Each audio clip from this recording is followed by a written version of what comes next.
ஜும்ஆவுடைய நாள் வெள்ளிக்கிழமை நபிகள் நாயகம் ஸல்லல்லாஹு அலைஹி வஸல்லம் அவர்கள் மீது அதிகமாக ஸலவாத்துகள் சொல்ல வேண்டும். ரசூல் ஸல்லல்லாஹு அலைஹி வஸல்லம் சொல்லி காட்டுவார்கள், இந்த ஜும்ஆவுடைய நாள் நாட்களில் சிறந்த நாள், இந்த ஜும்ஆவுடைய நாள்ல என் மீது அதிகமாக ஸலவாத்துகள் ஓதுங்கள் என்பதாக சொன்னாங்க.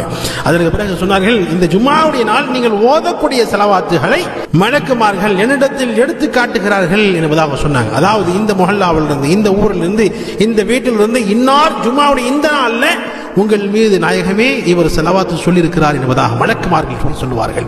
எனவே நாம் சொல்லக்கூடிய ஸலவாத்துகள் மலக்குமார்கள் நபிகள் நாயகம் ஸல்லல்லாஹு அலைஹி வஸல்லம் போய் சொல்லணும்னு சொன்னா நாம ஜும்ஆவுடைய நாள்ல அதிகமாக ஸலவாத்துகள் சொல்ல வேண்டும். சுப்ஹானல்லாஹ். வெள்ளிக்கிழமை மட்டுமல்ல, எல்லா நாட்களிலும் அதிகமாக ஸலவாத்துகள் சொல்ல வேண்டும். ரசூல் ஸல்லல்லாஹு அலைஹி வஸல்லம் அவர்கள் மீது யார் ஒரு முறை ஸலவாத்து சொல்வார்களோ அல்லாஹ் அவர்களுக்கு 10 நன்மையை கொடுக்கிறான், 10 பாவங்களை மன்னித்து விடுகிறான், 10 தரஜாக்களை அந்தஸ்துகளை உயர்த்துகிறான் என்று நபிகள் நாயகம் ஸல்லல்லாஹு அலைஹி வஸல்லம் அவர்கள் சொல்லியிருக்கிறார்கள். எனவே ரசூல் ஸல்லல்லாஹு அலைஹி வஸல்லம் அவர்கள் மீது குறிப்பாக இந்த ஜும்ஆவுடைய நாளில் அதிகமாக ஸலவாத்துகள் சொல்ல கடமைப்பட்டிருக்கிறோம்.